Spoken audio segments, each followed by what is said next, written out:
Deixa eu conversar agora com o Alexandre para a gente conversar um pouco sobre como que a gente deve, primeiro, aceitar nós como nós somos.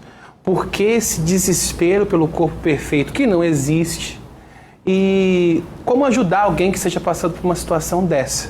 Alexandre, as redes sociais pioraram essa percepção que a gente tem sobre nós mesmos? Boa tarde. Boa tarde, Lucas, todo mundo que está aqui, quem está em casa.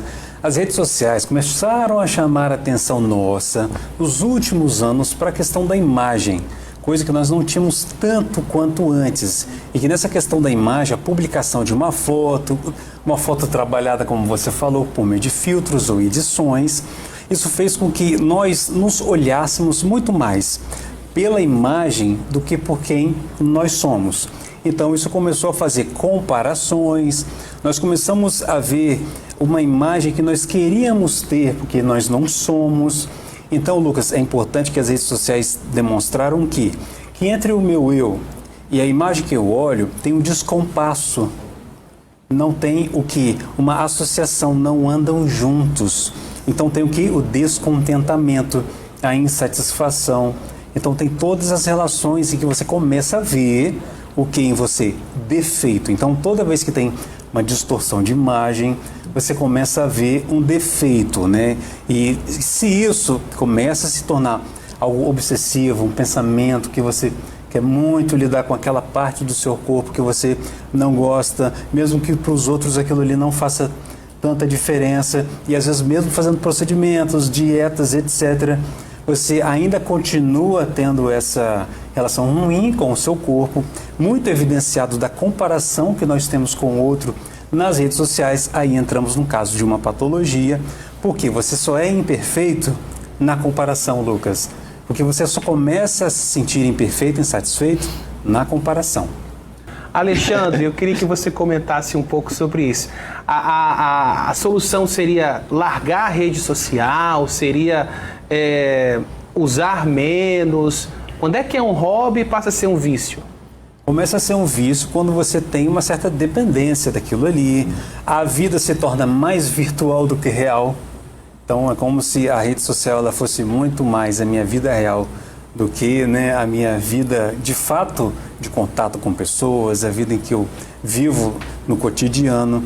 Isso começa a também, ele falou que se ama, me lembrou muito de um mito, e quando a gente fala de distorção de imagem, a gente fala de um mito do Narciso.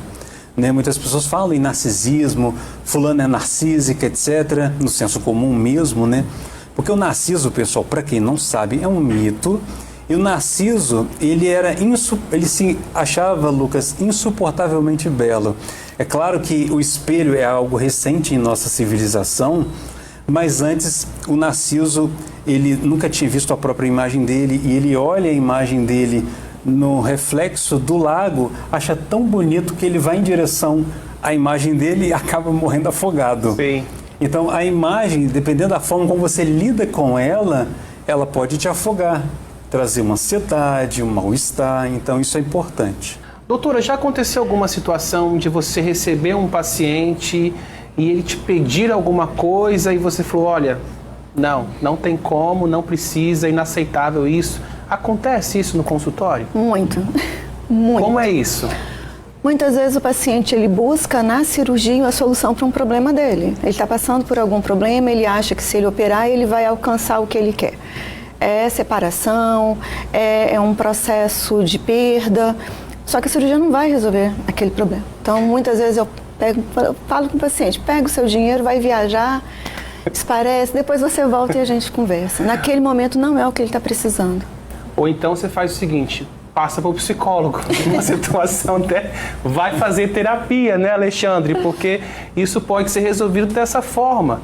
Exatamente, passa o meu contato e a gente resolve isso com outras formas, porque às vezes acaba acontecendo isso, né? Um grande investimento financeiro com procedimentos que na verdade, vamos colocar assim, está na alma, né? Não está no corpo em si, mas insatisfação que você tem, uma insatisfação que você vive nesse plano da ansiedade, da perda, das relações pessoais, enfim, você fazendo procedimentos que muitas vezes são até superficiais, não se aprofunda naquilo que realmente precisa ser trabalhado, É incrível como as pessoas fogem da responsabilidade de lidar com um problema que elas precisam se implicar e acabam tentando alternativas paliativas, né? Seja na alimentação, seja no uso de medicação, automedicação, drogas, ou tentando algo num procedimento estético, quando na verdade o que ela precisa cuidar mesmo é da sua saúde mental.